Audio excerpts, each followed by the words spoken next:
ya neema yako ambayo imekuwa pamoja nasi tena siku ya leo. Mungu wa rehema, angalia wakati tunapokuwa tunaenda kulisikia neno lako. Bwana, ukampe kila mmoja uweza kusikia na kuelewa haya yote ambayo Mungu umekusudia tuweze kujifunza siku hii ya leo, katika jina la Yesu. Tuketi. Neno letu ambalo tunajifunza siku ya leo ni chini ya kichwa kisemacho ulimi kiungo hatari. Ulimi kiungo hatari. Yakobo sura ya 3 na mstari ule wa 8.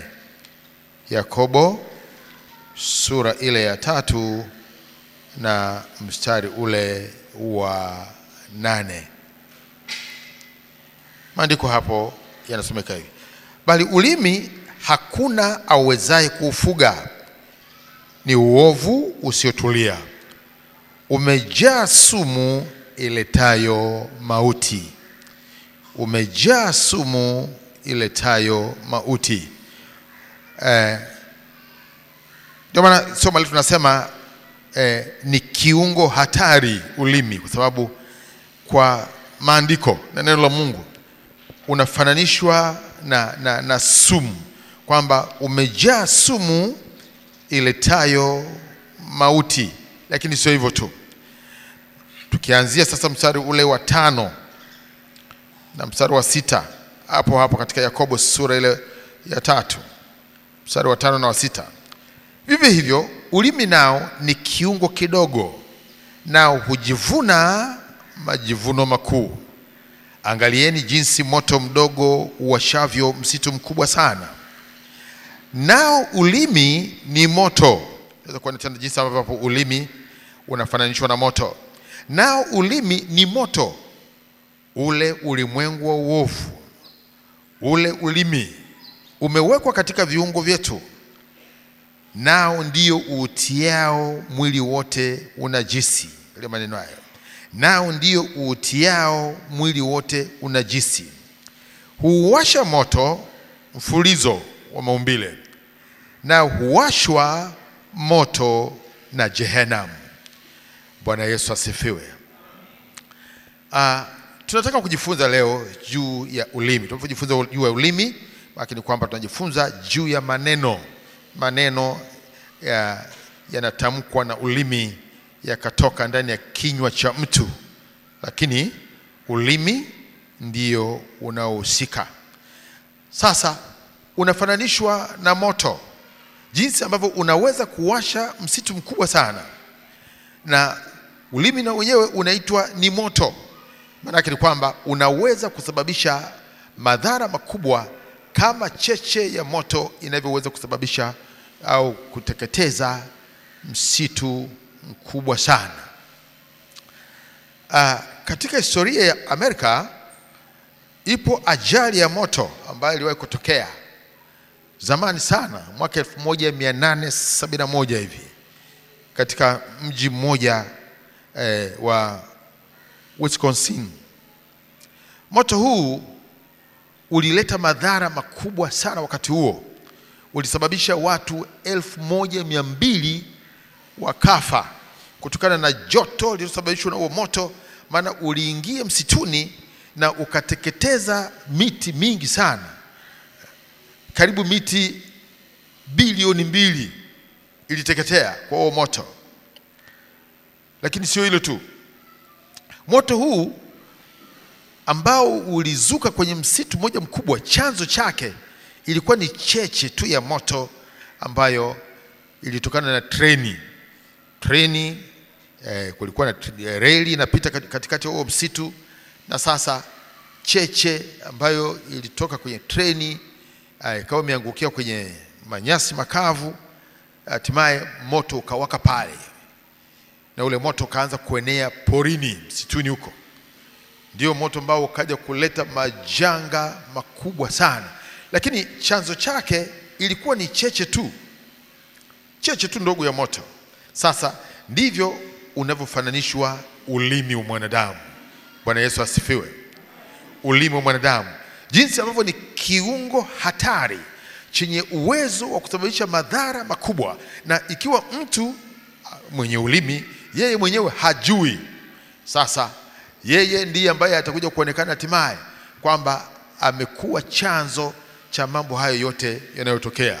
Mithali 18 mstari wa 21, kitabu kile cha Mithali sura ya 18 na mstari ule wa 21. Mauti na uzima huwa katika uwezo wa ulimi. Mauti na uzima huwa katika uwezo wa ulimi, na wao waupendao watakula matunda yake.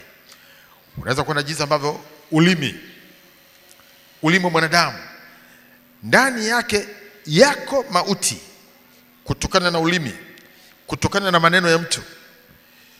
Aidha anaweza akasababisha mauti au akasababisha uzima, kwa ulimi, na unaweza kadharau sana. Kumbe hata maisha ya mtu binafsi inategemea sana na ulimi. Kama ni baraka au ni laana au kuharibikiwa, au kasababisha watu wakakupenda au watu wakakuchukia, maisha yako, hatima yako inategemea sana na ulimi wako unatamka maneno gani. Bwana Yesu asifiwe. Bwana Yesu asifiwe. Katika Biblia yuko kijana mmoja Mwamaleki. Huyu alisababisha kifo chake yeye mwenyewe kwa ulimi wake, akahukumiwa kufa. Unajua ilikuwaje? Huyu kijana alikuwako kwenye uwanja wa vita, na vita hiyo kati ya Waamaleki na wana wa Israeli vilipokuwa vinaendelea, hatimaye anaelezea jinsi ambavyo alikuwa mahali fulani. Pale alipokuwako akamona Sauli. Sauli alikuwa ni mfalme nyakati hizo. Yeye naye alikuwako vitani pamoja na watoto wake. Sasa Sauli alipoona kwamba amezingirwa na maadui na alikuwa katika hatari ya kufa, akamwita huyu kijana, akamwambia, mimi naona siwezi kupona hivi nilivyo. Sasa hebu niue, wasije wale maadui wakanichukua, niue. Yule kijana akachukua upanga wake akamua Sauli. Alafu akaichukua ile taji iliyokuwa katika kichwa cha mfalme, taji ya kifalme ile, pamoja na kikuku kilichokuwa kwenye mkono wake, akachukua akakimbia navyo mpaka kwa Daudi. Alipofika kwa Daudi akasujudu pale, akaambia vipi? Akasema, mimi nilikuwa katika uwanja wa vita. Kwenye uwanja wa vita ilikuwaje? Vita ni vikali sana, na hivi ninavyoongea Sauli na mtoto wake Yonathani wamekufa. Akamuuliza, ilikuwaje? Yule akaanza kuelezea. Sauli aliniona nikiwa karibu naye, akaniita. Aliponiita akamwambia, kijana, hebu niue, maana sitaweza kupona hapa, na mimi nimemua na nimeleta hii taji na hichi kikuku.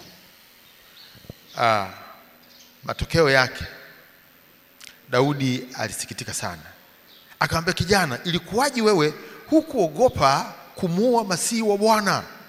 Sasa angalia, umejishuhudia mwenyewe kwa maneno yako. Akamwita kijana mwingine, akamwambia, hebu muue huyu Mwamaleki. Yule kijana akauawa pale pale, akawa amekufa. Kilichomponza ni nini? Ni ulimi wake mwenyewe. Bwana Yesu asifiwe. Kwa maneno yake yeye mwenyewe, na yeye mwenyewe sasa akahukumiwa kufa na kuuawa, kwa sababu alikuwa amejishuhudia mwenyewe kwamba yeye ndiye aliyemuua Sauli. Angalia Samueli wa kwanza sura ile ya kwanza mstari ule wa 6 mpaka mstari ule wa 16. Tujaribu kusoma haraka. Samueli wa kwanza sura ya kwanza mstari wa 6 mpaka mstari ule. Samueli, kitabu cha Samueli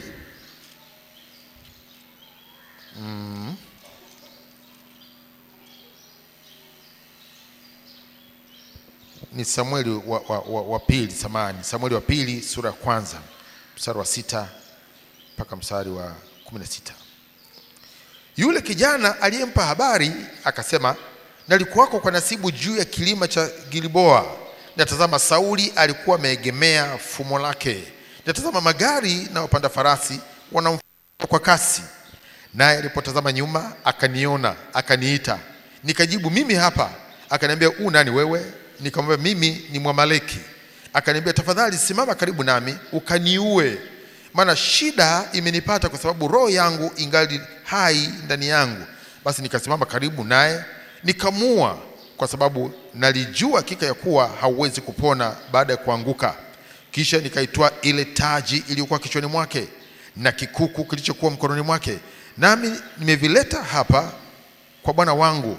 Ndipo Daudi akashika nguo zake akazirarua, na kadhalika watu wote waliokuwa pamoja naye wakaomboleza, wakalia, wakafunga hata jioni kwa ajili ya Sauli na kwa ajili ya Yonathani mwanawe na kwa ajili ya watu wa Bwana na kwa ajili ya nyumba ya Israeli, kwa sababu wameanguka kwa upanga.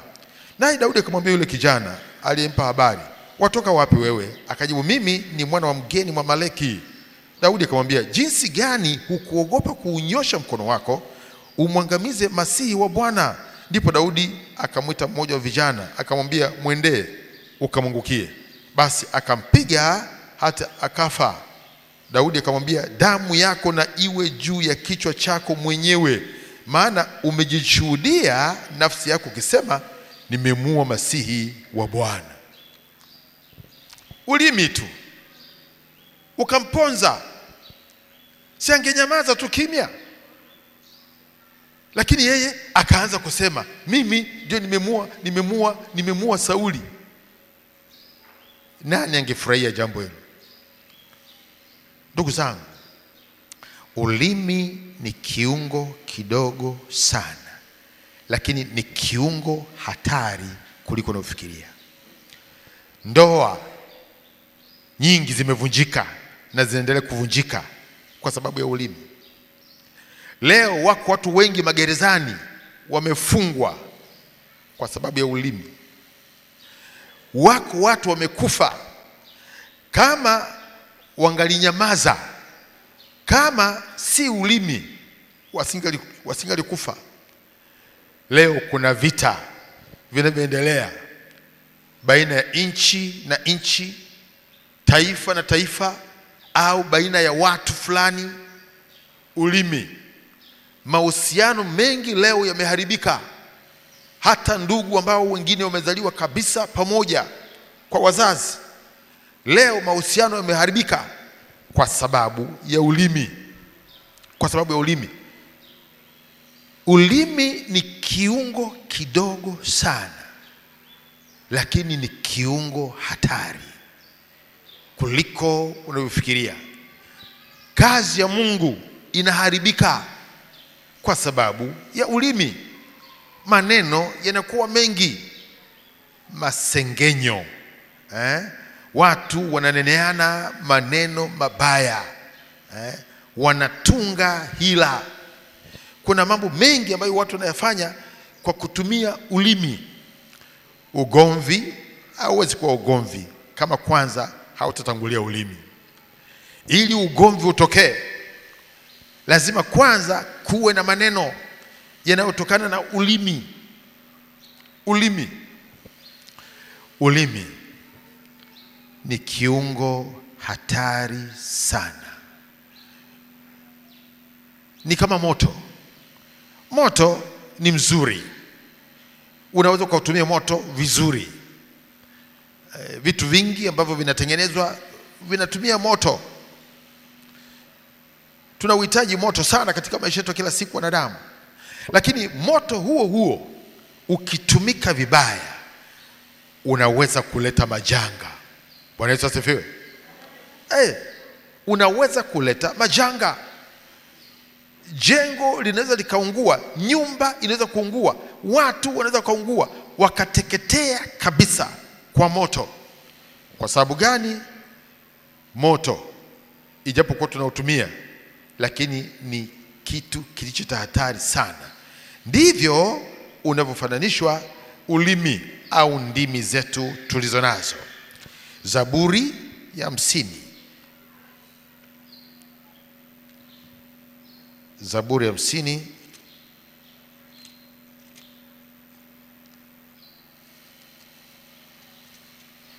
Zaburi ya 50 mstari ule wa 19 mpaka mstari wa 21. Zaburi ya 50 mstari wa 19 mpaka mstari wa 21. Umekiachia kinywa chako kinene mabaya, na ulimi wako watunga hila. Umekaa na kumsengenya ndugu yako, na mwana wa mama yako umemsingizia. Ndivyo ulivyofanya, nami nikanyamaza. Ukadhani ya kuwa mimi ni kama wewe, walakini nitakukemea. Nitayapanga hayo mbele ya macho yako. Huyu ni Mungu. Huyu ni Mungu. Anasema watu wanaacha vinywa vyao vinanena tu mabaya, wasijue kwamba huo ni moto, una madhara. Unanena nini? Unanena mabaya, alafu unawanenea mabaya ndugu zako, unawanenea mabaya watu wengine walio pamoja nawe, unawaharibia sifa, unatunga hila. Wako watu ambao wanatunga kabisa maneno ya kutunga ambayo hayako kabisa. Hata ukisikia, yani masikio yanawasha, ukifuatilia unaambiwa si kweli, na ukirudi tena kumuuliza anakuambia mimi sijasema. Watu wa ajabu sana. Na watu hawa ni madhalimu, wanaharibu. Ndani yao kuna uharibifu. Maneno yao ni ya kuharibu, wala sio ya kubariki. Wako watu wa mnayo, wako wengi tu ambao wanasingizia watu. Yeye akiwepo mahali, kazi yake ni kuzungumza habari za watu wengine, ni kuwasema watu wengine, ni mabaya ya watu wengine, ni uharibifu. Na watu wasiojua sasa wanakuwa makini sana kutega masikio yao kusikiliza watu wengine.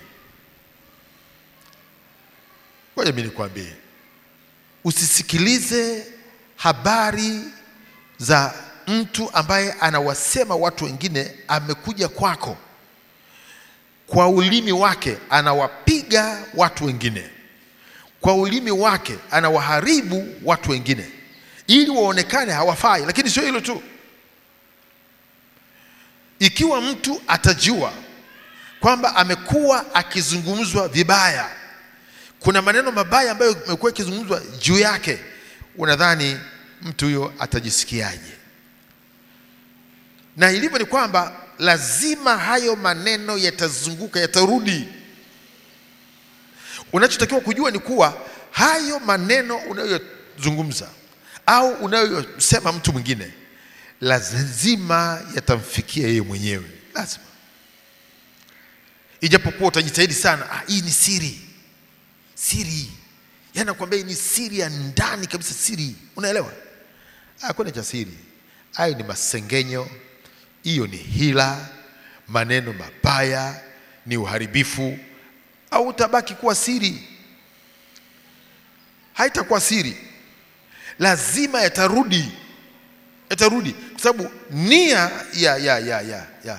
ya jambo hilo ni kutaka kuleta uharibifu, na ili uharibifu huo uweze kutimia, lazima maneno hayo yamrudie mhusika. Lazima mrudie mhusika. Tunakuwa na watu kama hao ambao tunakuwa nao katikati yetu, ndani yetu. Watu hawa ni wabaya sana. Na ukiona kusanyiko lina shida, kuna kutokuelewana, hakuna upendo, kuna jeuri na watu wenye kiburi, ujue mahali pa namna hiyo lazima ndimi za watu zina sumu. Na nia ya sumu ni nini? Kazi ya sumu ni nini? Kazi ya sumu ni nini? Ni kuua. Hakuna sumu inayonenepesha. Hakuna sumu inayomfanya mtu awe vizuri zaidi au inaponya. Ikiitwa sumu, hiyo kazi yake ni kuua. Na watu hao ambao wana ndimi zenye sumu huwa wanakuwako katika makusanyiko kama hili la kwetu la kanisa. Hao watu ni hatari. Ni hatari sana kwa ustawi wa kanisa.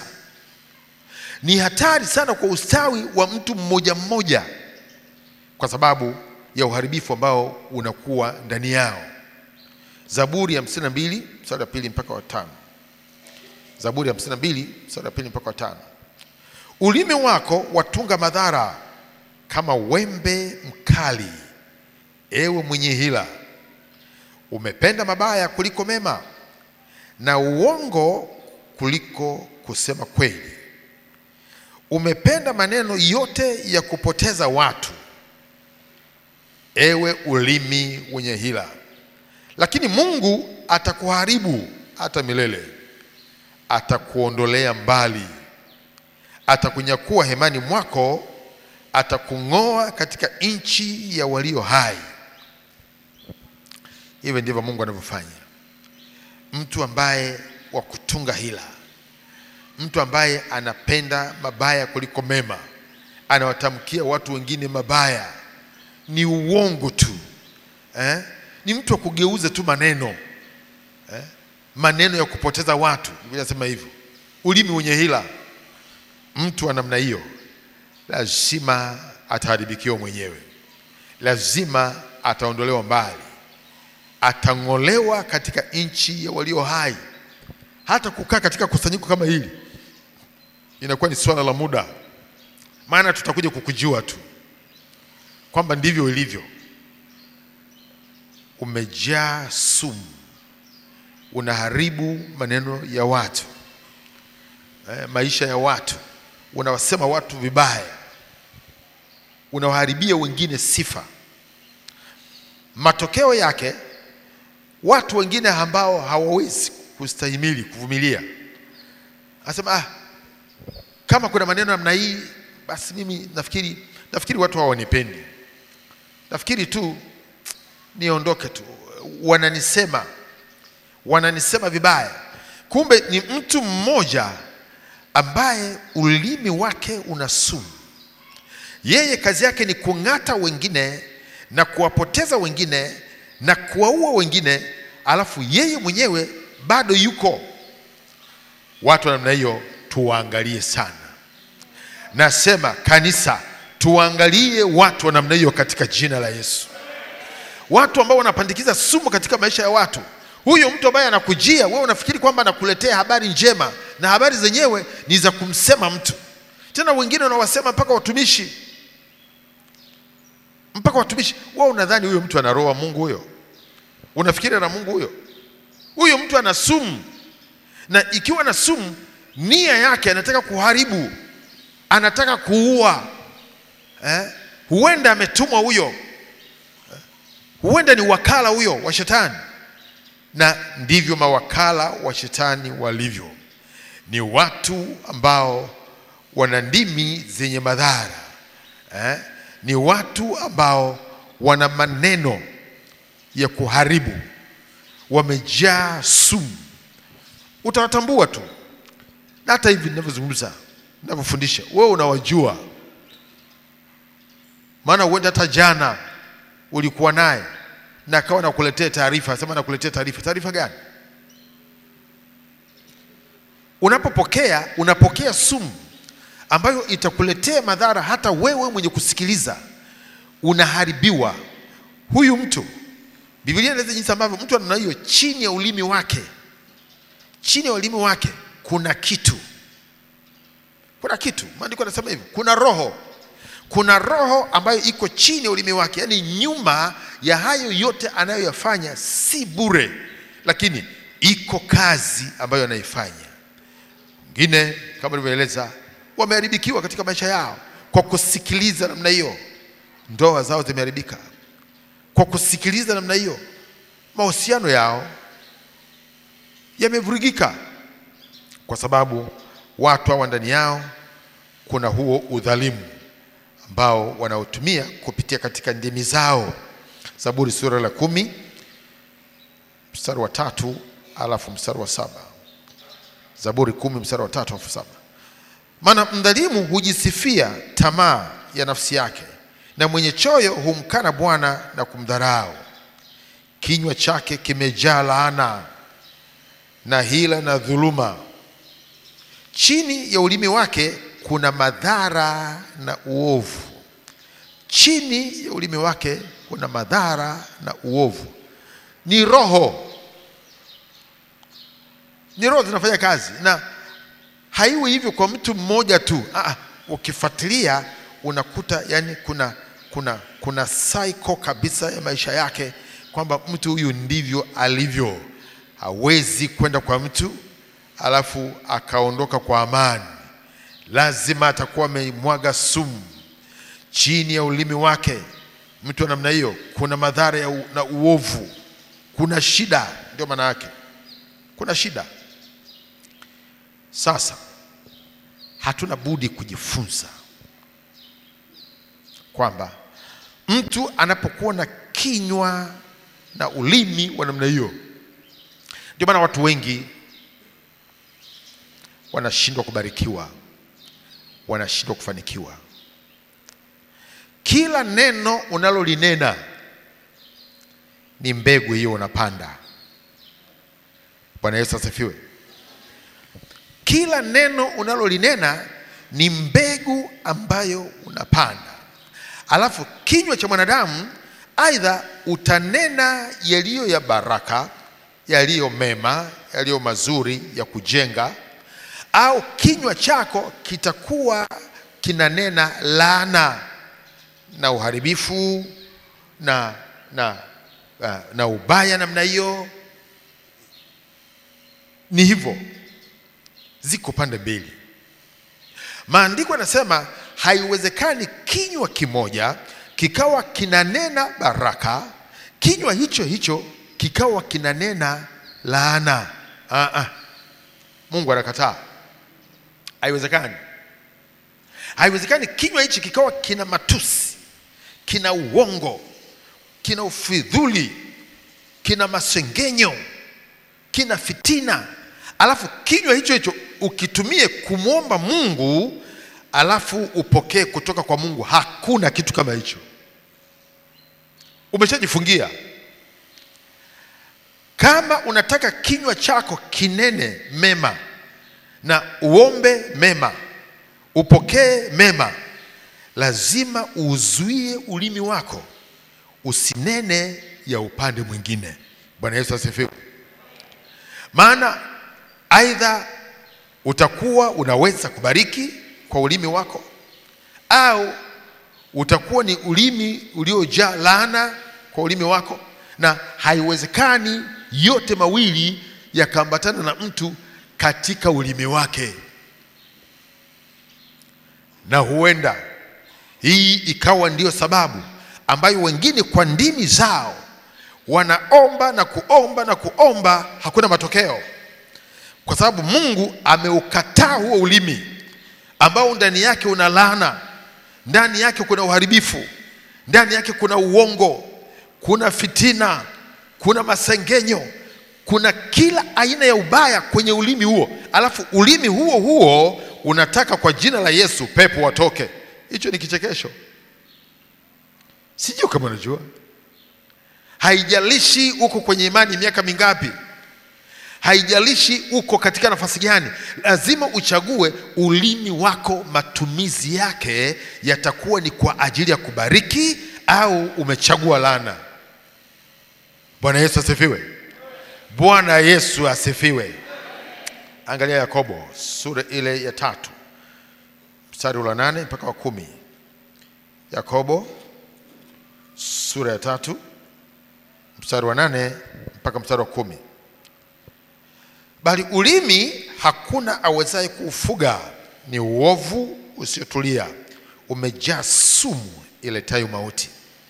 Kwa huo twamhimidi Mungu Baba yetu, na kwa huo twawalaani wanadamu waliofanywa kwa mfano wa Mungu. Hebu angalia ulimi mmoja huo. Kwa huo twamhimidi Mungu Baba yetu, na kwa huo twawalaani wanadamu waliofanywa kwa mfano wa Mungu. Mstari wa 10. katika kinywa kile kile hutoka baraka na laana. Ndugu zangu, haifai mambo hayo kuwa hivyo. Je, chemichemi katika jicho moja hutoa maji matamu na maji machungu? Ndugu zangu, je, mtini waweza kuzaa zeituni au mzabibu kuzaa tini? Kadhalika chemichemi haiwezi kutoa maji ya chumvi na maji matamu. Bwana Yesu asifiwe. Bwana Yesu asifiwe. Mungu anakataa kwamba hakuna kitu cha namna hiyo. Kama ni laana, basi huyu mtu hawezi kutamka baraka ikawa. Hawezi kutamka baraka ikawa. Kinywa kile kile kina laana. Kinywa kile kile kina masengenyo. Kinywa hicho hicho kimejaa mizaha. Kinywa hicho hicho kimejaa kila aina ya ubaya. Alafu baadaye kwa kinywa hicho hicho unataka kumtumikia Mungu. Yaani wewe hujui neno wala humjui Mungu. Mungu anakikataa kinywa chenye hila. Anakataa ulimi wenye hila. Anaukataa ulimi ambao chini yake kuna roho ya adui, kuna roho za mapepo. Maana mtu huyu amejaa magomvi, amejaa matusi. Ukimsikia huwezi kuamini kwamba huyu mtu ameokoka. Unasema huyu ni nani? Huyu si fulani. Hapa kitoka hapo, Bwana Yesu asifiwe sana. Wewe, hakuna Bwana Yesu asifiwe. Yupi? Yesu anakataa. Anasema haiwezekani kinywa hicho kina laani alafu kinywa hicho hicho kinabariki. Bwana Yesu asifiwe. Ulimi ni kiungo hatari sana sana. Kwa ulimi wako utapata uzima, tena utapata uzima milele. Maana kwa ulimi mtu hukiri hata kupata wokovu. Bwana Yesu asifiwe. Kwa ulimi mtu anakiri anapata wokovu. Kwa ulimi mtu anaongea mahakamani. Kwa ulimi wake anaweza akafungwa maisha, au kutokana na maneno ulimi wake akaachiliwa na akaonekana hana hatia kwa ulimi wake mwenyewe. Kwa ulimi wake mwenyewe. Kwa hiyo ulimi ni kiungo hatari. Na kwa ndimi hizi watu wengi wataikosa mbingu. Watu wengi watakosa mbingu. Unajua kwa nini? Maandiko yanasema, Yesu akasema hivi, kila neno lisilokuwa na maana ambalo wanadamu watalitamka wakati wanaishi, watatoa hesabu siku ya mwisho. Maana kwa maneno yake mtu, maneno hayo atahukumiwa. Atahukumiwa. Kila neno ambalo tunalitamka. Sasa jikague mwenyewe, unatamka maneno gani? Unatamka nini? Kitabu kile cha Mathayo sura 12. Mathayo 12 mstari wa 31 mpaka 32. Mathayo 12 mstari wa 31 mpaka 32. Kwa sababu hiyo nawaambia, kila dhambi na kila neno la kufuru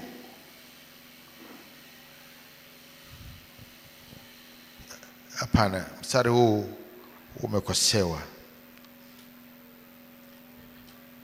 Nafikiri sio Mathayo, itakuwa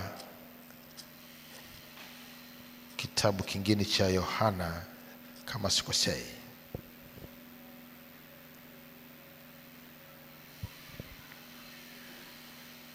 Kwa hiyo kwa maneno yetu wenyewe tutahukumiwa. Tutahukumiwa. Ni muhimu sana mtu akaangalia maneno anayotamka, kwa sababu hatimaye mwishoni maneno hayo tutahukumiwa. Tunazungumza nini? Tunanena nini? Je, hivyo ndivyo tulivyojifunza kwa habari ya imani yetu? Hivi ndivyo inavyotupasa kwa imani yetu, kwamba ndivyo tulivyoagizwa iwe namna hiyo. Kwa sababu hiyo ni muhimu kuangalia maneno yote ambayo tunayazungumza na kuyatamka, kwa sababu tutayatolea hesabu siku ile ya mwisho. Bwana Yesu asifiwe. Bwana Yesu asifiwe sana. Na tukiangalia maandiko zaidi, neno linasema, ni nani mtu yule apendezwaye na uzima? Nani ambaye anataka uzima milele? Ni nani? Maneno tunayotamka tunaumba. Ndio maana kwa imani lazima kwanza imani ionekane katika maneno. Unaona jinsi ambavyo hata Daudi ambaye alikuwa anakabiliwa na kufuatiliwa na roho za mauti, maneno yake, ulimi wake, alikuwa anazungumza positive. Sitakufa bali nitaishi, nami nitayasimulia matendo makuu ya Bwana. Bwana Yesu asifiwe. Maneno unayotamka ndiyo ambayo yatakufanya uweze kuishi au usiishi, uweze kufanikiwa au usifanikiwe, uweze kushinda au kushindwa.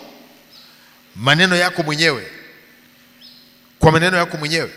Ndio maana ni muhimu sana kuangalia jinsi tunavyoenenda na jinsi tunavyoishi na maneno tunayotamka. Katika Zaburi ya 34 mstari ule wa 12 mpaka 13. Zaburi ya 34 mstari wa 12 mpaka 13. Ni nani mtu yule apendezwaye na uzima, apendaye siku nyingi apate kuona mema? Uzuie ulimi wako na mabaya, na midomo yako na kusema hila. Bwana Yesu asifiwe. Unataka uzima, unapenda katika siku zako uweze kuyaona mema, lazima uangalie ulimi wako. Chunga ulimi wako, chunga maneno yako. Wengine ndimi zao zimesababisha wakafukuzwa kazi. Maneno tu, yeye akaongea akafikiri kama ni kitu rahisi, lakini kumbe ikawa ni chanzo cha kufukuzwa kazi.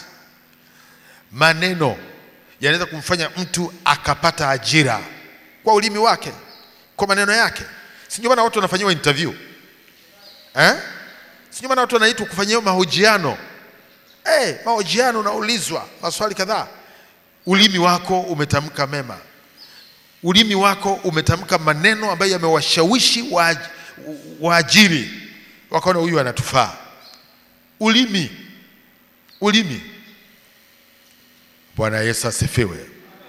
Bwana Yesu asifiwe. Kwa hiyo ni muhimu tunataka kufanikiwa katika jambo tunalolifanya. Tunataka kuona kanisa ambalo lina watu wa Mungu, watu wanaompenda Mungu. Lazima tuangalie watu walioko katikati yetu wanatamka nini, watu tulio pamoja tunanena nini, ndimi zetu zinafanyaje. Sikiliza, kwa ndimi mtu anaweza kuja na ulimi wake akakuvunja moyo katika jambo unalolifanya. Akwambia wewe huwezi kufanikiwa katika jambo hili. Huu ugonjwa huu, wewe unafikiri utapona? Huwezi kupona. Nenda kajiangalie vizuri kwa kioo. Yaani umeisha kabisa. Yaani tunakutazamia tu siku na wakati wowote ule. Wewe tunakuzika. Maneno hayo tayari, ikiwa wewe ni mgonjwa, yanakushusha. Ile imani iliyokuwa nayo inaporomoka. Unaona, kumbe watu wanasubiri tu kwamba nife. Ulimi huo tayari sumu imewekwa kwako. Lakini ulimi huo mtu anaweza kuja akakwambia, sikiliza, hutakufa, utaishi katika jina la Yesu. Ulimi ukakunenea maneno mazuri, maneno kukutia imani, kwa namna ambayo hata kama ulikuwa umekata tamaa, lakini mtu huyo amekuja na ulimi unaonena mema, ulimi uliojaa uzima, ulimi uliojaa imani, tayari na wewe ile imani inaambukizwa.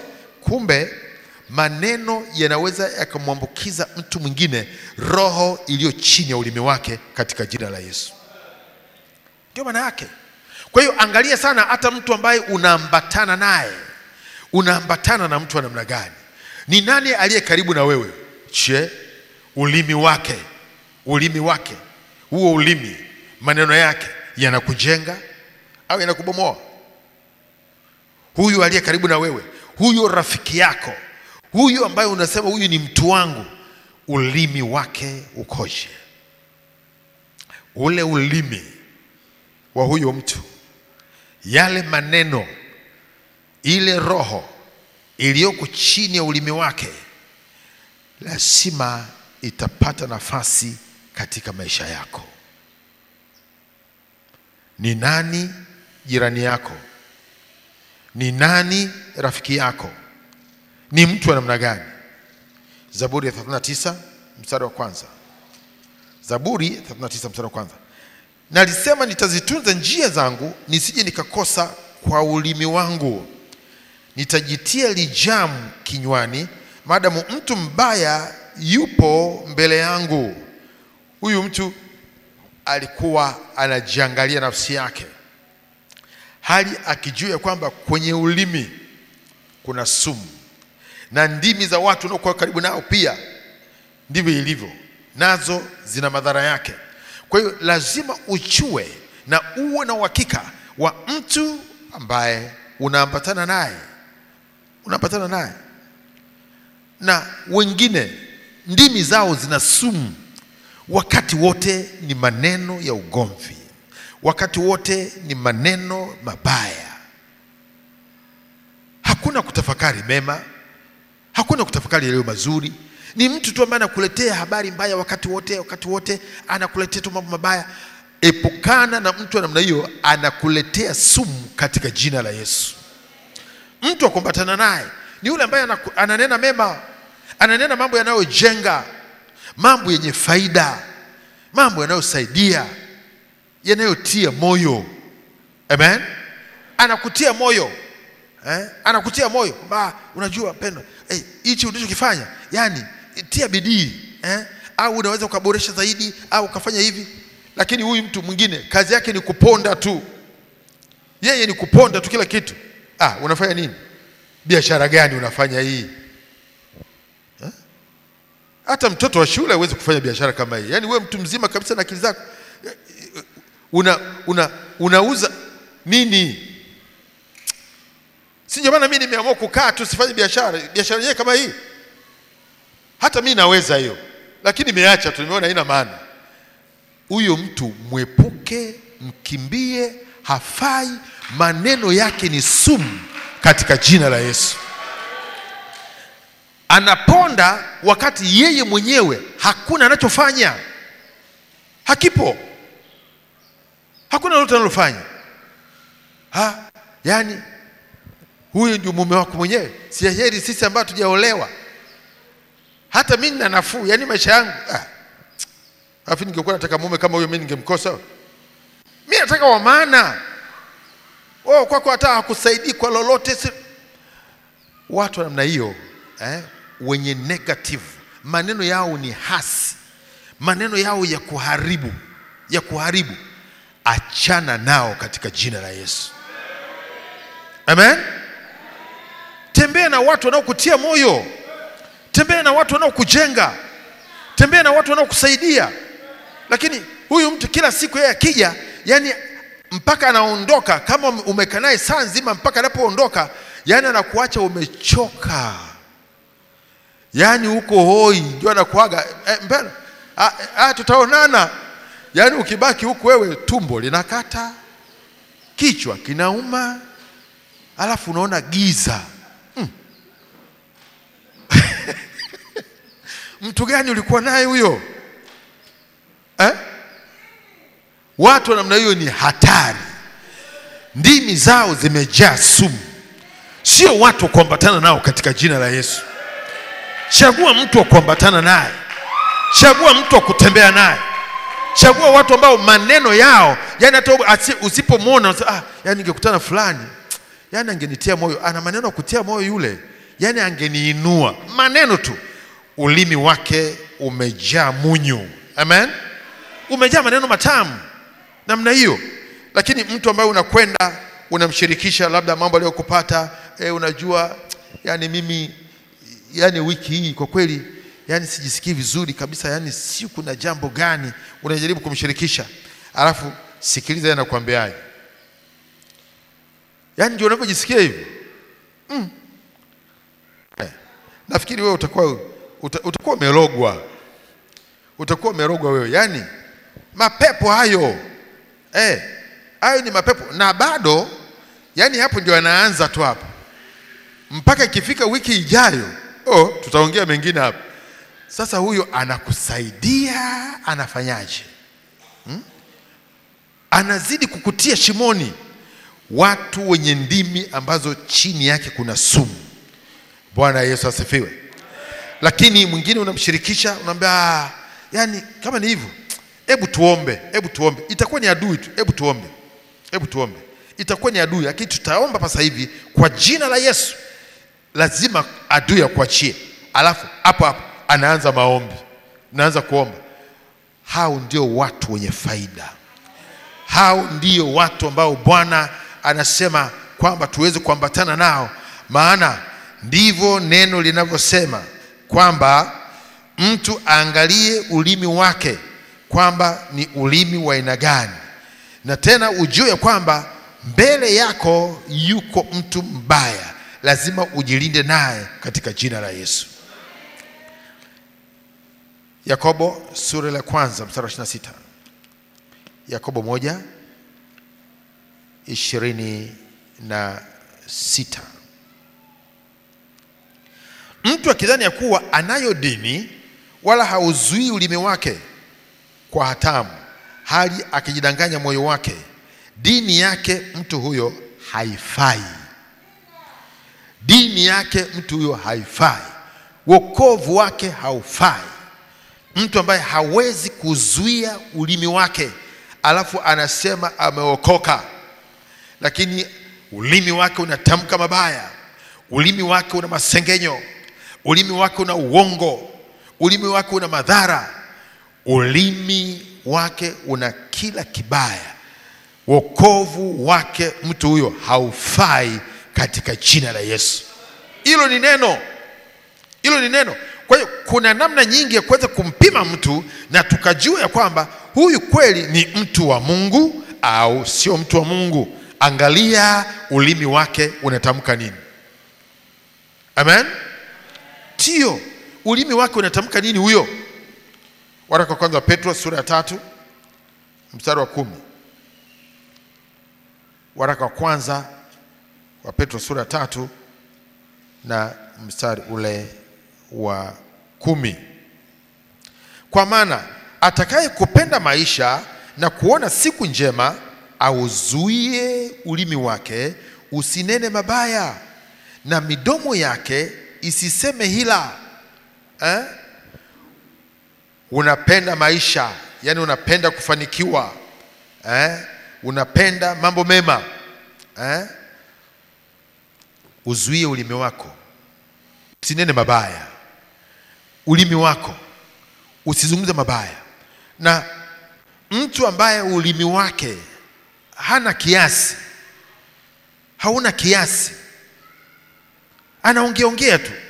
Yani unaweza kukuta watu namna hiyo wengi wanaharibu wenyewe kazi zao, wanaharibu wenyewe biashara zao, wanaharibu wenyewe nyumba zao, wanaharibu wenyewe ndoa zao. Yani vile vitu vyao vile wanaviharibu wao wenyewe kwa ndimi zao zenye sumu.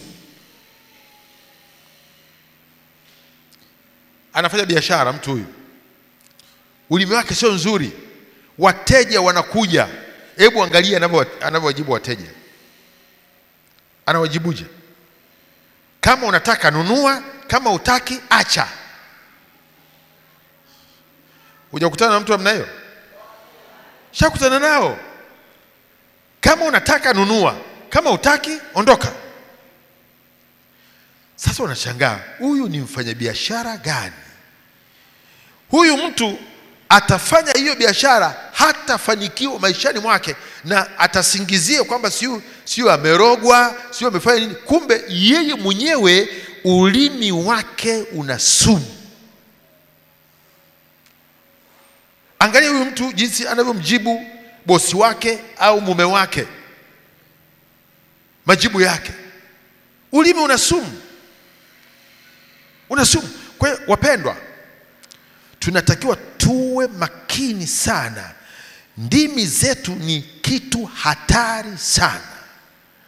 Kwa ulimi wako wewe mwenyewe unaweza ukawafukuza wateja, na watu wakisha kufahamu kwamba ulimi wako umejaa sumu, wanaambiana, bwana yule mama fulani pale, ile biashara pale, ana majibu machafu, mdomo wake ni mchafu yule.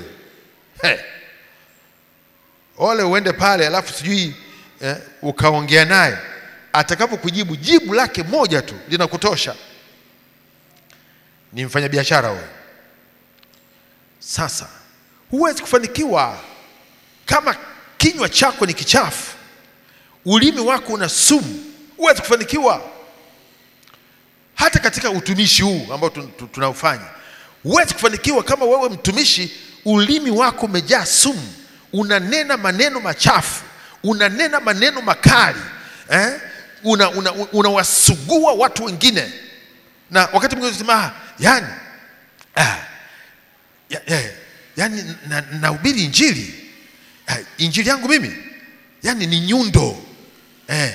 Mtu akisogea tu hapa nyundo, gonga nyundo moja hivi anaondoka nayo, eti mhubiri wa injili huyu. Sasa ukimpiga mtu nyundo, huyo mtu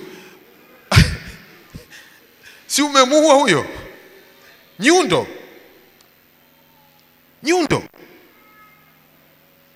Kukosa hekima. Yesu akasema iweni na hekima kama nyoka. Bwana Yesu asifiwe. Tunakuwa na hekima. Wewe angalia, yani hekima, hata watu ambao hawamjui Mungu kuna hekima ya kufanikiwa katika mambo yao.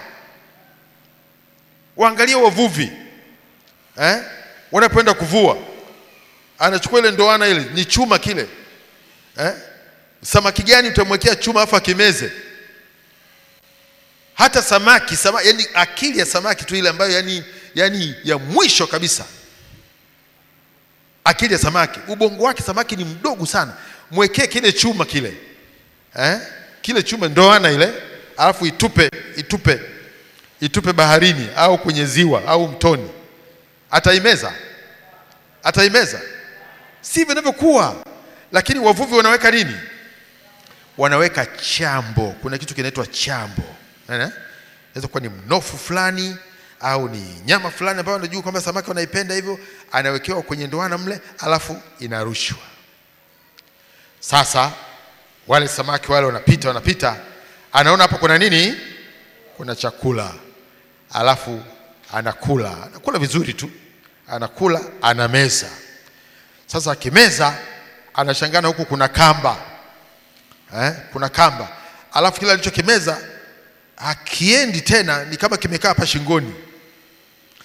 Anajaribu kutema, haiwezekani, tayari ile ndoano imeshamshika. Alafu ile mvuvi anaona ile kamba yake inacheza, anajua tayari yuko samaki kule amemeza chambo. Anaanza kumvuta, anavuta.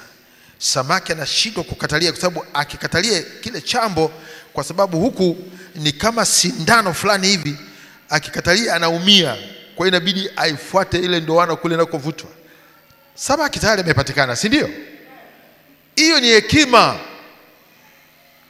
Hiyo ni hekima ya mvuvi. Sasa hata sisi watumishi lazima tutumie hekima. Samaki tunahitaji, lakini hebu weka nyama. Zile nyama zinasaidia. Bwana Yesu asifiwe. Ndio maana Yesu akaachilia miujiza kwa watumishi wa Mungu. Ujio wa Yesu haukuwa kuleta miujiza. Yeye alikuja kuokoa roho za watu. Yesu alikuja kuokoa roho za watu. Akaona kwamba watu hawawezi kuja kusikiliza injili hivi hivi.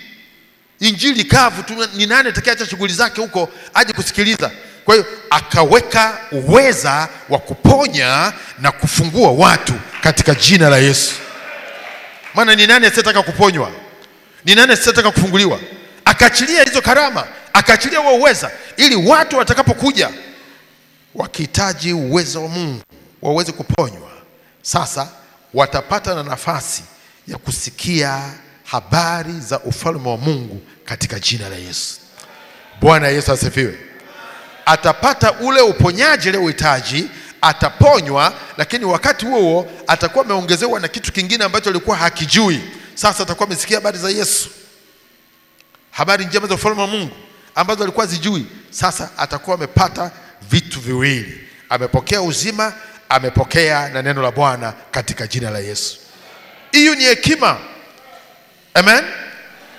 Kwa hiyo lazima ndimi zetu ziwe tamu, watu wasikie maneno mazuri, watu wasikie maneno yanayojenga, ambayo hata yeye itamsaidia, hata yeye atapokea. Maneno yetu lazima yajae ufahamu na maarifa katika neno la Mungu katika jina la Yesu. Tusiwape watu maneno makavu makavu, tunawajeruhi. Yuko mtumishi mmoja ambaye nilimkuta mahali, hana watu ana watu kama watatu tu hivi kanisani. Nikamwambia kwa nini? Kwani hawa watu na waeleze ukweli hawaelewi. Yaani watu wa huku ni wagumu. Yaani wagumu sana. Nikamwambia hapana. Katika hili hapa tatizo sio ugumu. Ulimi wake ulikuwa unatamka nini? Watu wanakusikiliza, alafu wanaangalia kwamba kuna neema katika yale unayotamka, unayosikiliza, au wewe unapigilia msumari kwenye kidonda. Maana watu hao tayari wameshajeruhiwa, watu tayari wana matatizo, watu wamelemewa, yani wanahangaika, roho inahangaika kwamba ataenda kuponea wapi. Amekuja kwako, wewe unafanyaje? Unazungumza nini? Unanena nini? Bwana Yesu asifiwe. Lazima tuwe watu wa kubariki. Amen. Lazima tuwabariki watu, lazima tuwanenee watu maneno mazuri, lazima tuwatie watu moyo, lazima tuwajenge watu, lazima tuwatue mizigo ya kulemea ambayo watu wamebebeshwa. Na wakati mwingine kibidi, anza kutua kwanza hiyo mizigo, anza kwanza kuwasaidia hata kabla wakati mwingine hujawaambie neno la Bwana. Bwana Yesu asifiwe. Bwana Yesu asifiwe. Ndivyo jinsi ambavyo wakati mwingine Yesu alikuwa anafanya. Watu wanakuja, anawaombea, wanafunguka, wanapona, alafu anakutana naye tena, anamwambia angalia, usitende dhambi tena. Yule alikuwa ameshaponywa yule. Bwana Yesu asifiwe. Usitende dhambi tena, lisije likakupata jambo lililo baya zaidi. Ushapona saizi, usitende dhambi tena. Ameanza kushughulika na shida zao, ameanza kwanza kuwahudumia. Bwana Yesu asifiwe. Na kwa namna sasa utaweza kuona jinsi ambavyo ndimi zetu ni hatari sana. Kwa hizo tunaweza tukabomoa, kwa hizo unaweza ukajenga, kwa hizo waweza kubariki, kwa hizo waweza kulaani. Kutokana na hizo unaweza ukaharibikiwa, kutokana na hizo unaweza ukafanikiwa. Ni jinsi gani unautumia ulimi wako. Bwana Yesu asifiwe. Kwa ulimi wako utaingia uzimani, kwa ulimi wako utahukumiwa, kwa ulimi wako unaweza ukafanikiwa, lakini huo ulimi unaweza ukakuingiza kwenye hasara, na tena hasara iliyo ya milele. Ndani ya kanisa lazima tuwe makini sana jinsi tunavyotumia ndimi zetu kwa ajili ya kazi ya Mungu, kwa ajili ya huduma mbalimbali, kama ni makanisa nyumbani, kama ni kwenye section, popote pale tulipo. Lazima tuangalie ni jinsi gani tunavyotumia ndimi zetu. Kinyume cha hapo kuna hatari ya kuharibikiwa. Lile neno sasa tuangalie katika Mathayo sura ya 12 mstari wa 36 mpaka 37. Mathayo sura ya 12 mstari wa 36 mpaka 37. Basi nawaambia, kila neno lisilo maana watakalo linena wanadamu, watatoa hesabu ya neno hilo siku ya hukumu. Kwa kuwa kwa maneno yako utahesabiwa haki, na kwa maneno yako utahukumiwa. Ulimi umejaa sumu iletayo mauti. Ulimi ni moto. Ulimi unaweza kutia unajisi mwili wote. Ulimi ni moto, nao huwashwa moto wa Jehanamu. Ulimi wako mwenyewe, kiungo kidogo. Kwa hiyo muombe Mungu aweke mngojezi, aweke hatamu, aweke lijamu, kwamba neno kabla halijatoka katika kinywa chako liwe limeshakaguliwa. Yani nilijisikia tu nimetamka, sijui hata ilikuwaje. Hapana. Kijazacho moyo wa mtu ndicho kitakacho kutoka moyoni. Matusi, uongo, fitina, masengenyo, chanzo chake ni moyo wako. Wezi hayo yakaondoka tu, wakasema kuanzia leo naacha. Lazima tupokee rehema kutoka kwa Mungu. Mungu atusaidie. Amen. Tio. Na ni kwa maombi. Wewe mwenyewe uombe. Ndimi zinasababisha watu wanapata uvamizi wa mapepo. Ulimi. Nguvu za giza zinakuja kwetu. Ulimi si unatamka mwenyewe. Tunaomba kwa ulimi. Tunapoomba mbele za Mungu tunatumia nini? Ulimi. Kwa hiyo ulimi huu tena unaweza ukawa baraka katika maisha yetu. Ukamjua Mungu, ukasimama na Mungu, ukazishinda nguvu za giza, ukapona magonjwa, matatizo yako yakaondoka kwa ulimi.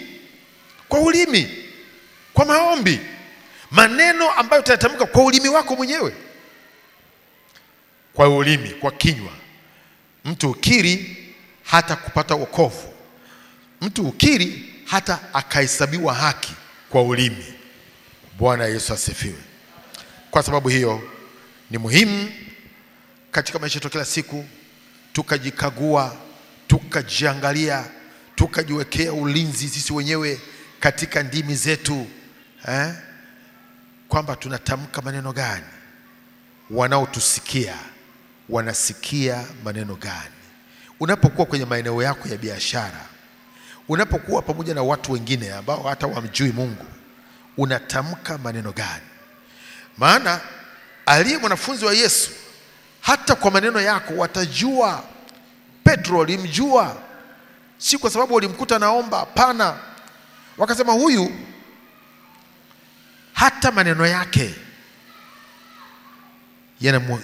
yanamshuhudia kwamba huyu ni mwanafunzi wake Yesu. Maneno yako, maneno ya kubariki. Wengine wakitukana, wewe unabariki. Wengine si wakinena maneno mabaya, wewe ya kwako yanakuwa ni mema, yanakuwa ni maneno mazuri. Bwana Yesu asifiwe.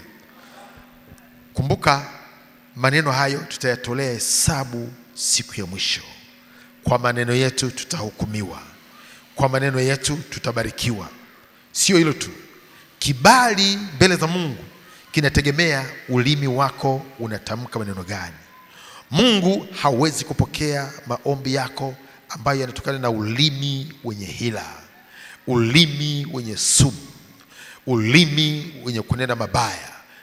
Huwezi kuomba na maombi yako yakapokelewa, na huenda hiyo ndio sababu mtu aliye mwongo, huku umesema uongo, alafu unakuja kwa Mungu huyu ati unamwambia yaliyo ya kweli. Hapa umetoka kusengenya, unarudi kwa Mungu unanena unayoyanena. Huwezi kupata kibali. Bwana atusaidie katika yoyote, katika jina la Yesu. Umejifunza nini katika somo hili? Ulimi, kiungo hatari. Wako watu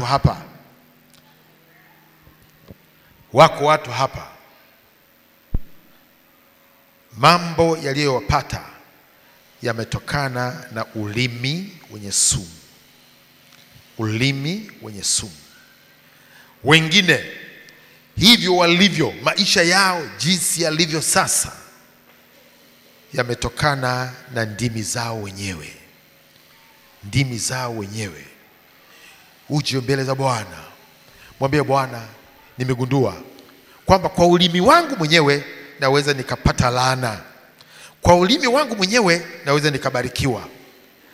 Kwa maneno yangu mwenyewe, matumizi ya ulimi wangu huenda yakawa sababu ya maombi yangu kutokujibiwa. Mahali pale ulipo, simama juu.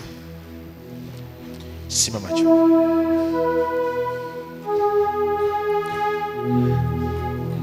Siku ya leo uondoke mahali hapa ulimi wako ukiwa umebadilishwa. Maandiko yanasema kwamba hakuna awezaye kuufuga ulimi. Hakuna anayeweza kuubadilisha ulimi yeye mwenyewe. Ndio maana yake. Ulimi haufugiki. Lakini Mungu mwenye kuumba ulimi huu, kiungo kidogo, yeye mwenyewe aweza kuufuga.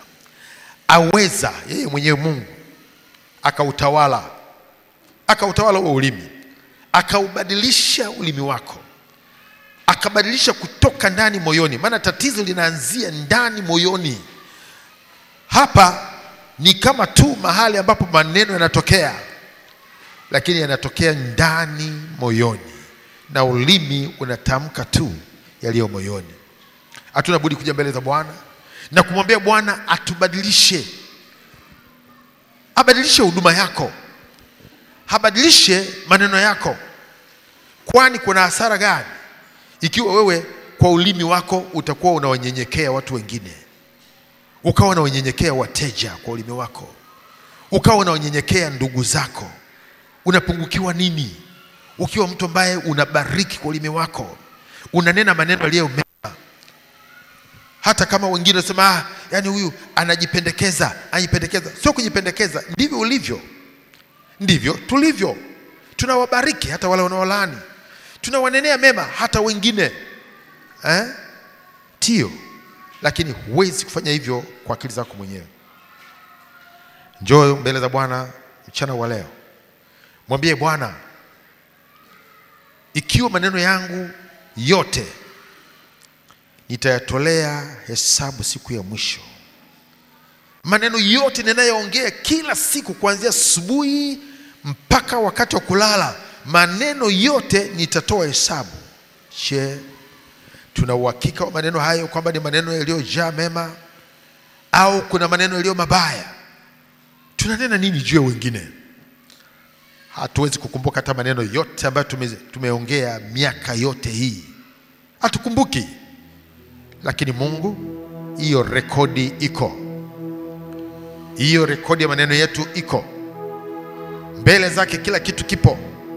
Kuanzia picha, video, mpaka audio. Kule mbinguni zinatunzwa kwa ajili ya matumizi ya siku ya hukumu. Kila mmoja atasikizishwa maneno yake. Kila mmoja ataonyeshwa na matendo yake. Lakini tuje mapema mbele za Mungu, tumwambie Mungu ni hakika, ni kweli kwamba ulimi ni kiungo kidogo, lakini ulimi huu ni sumu. Huu ulimi ni moto. Huu ulimi unatia unajisi mwili wote, na ndivyo tulivyo, kwamba ndimi zetu zimetufanya kuwa najisi. Maana tumenena maneno ambayo hatukupaswa kuyanena, hatukupaswa kuyanena.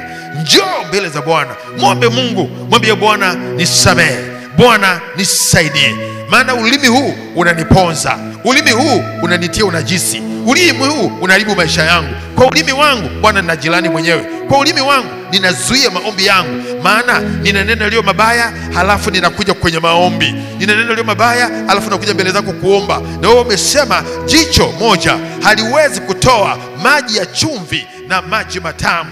Kinywa kimoja hakiwezi kunena mabaya alafu kikarudi tena kwenye maombi. Kinywa kile kile, Mungu anasema hiyo haiwezekani, mbele zake haikubaliki. Tuje mbele za Bwana, tumwambie Bwana atusamehe, Bwana atusaidie, tufute yaliyotangulia, tufute yaliyopita, ili Mungu atufutie yote ambayo tumenena kabla. Rekodi zile za maneno mabaya, rekodi zile za maneno yenye sumu, ya maneno ya masengenyo ambazo ziko mbele za Bwana, mbele za Bwana. Tumwambie Bwana atusamehe, atufutie uovu huo wote, atufutie uovu huo wote, ili tuanze upya kwa maneno mazuri, kwa maneno yanayojenga, kwa maneno yaliyo mema, maneno ya kubariki, sio kulaani, sio kulaani. Mwombe Mungu, mwombe Mungu, mwambie Bwana nisaidie, nisaidie. Hata kama nilitukana, Bwana nisamehe, matusi yangu nisamehe, uongo wangu nisamehe, hila zangu nisamehe, masengenyo yangu nisamehe.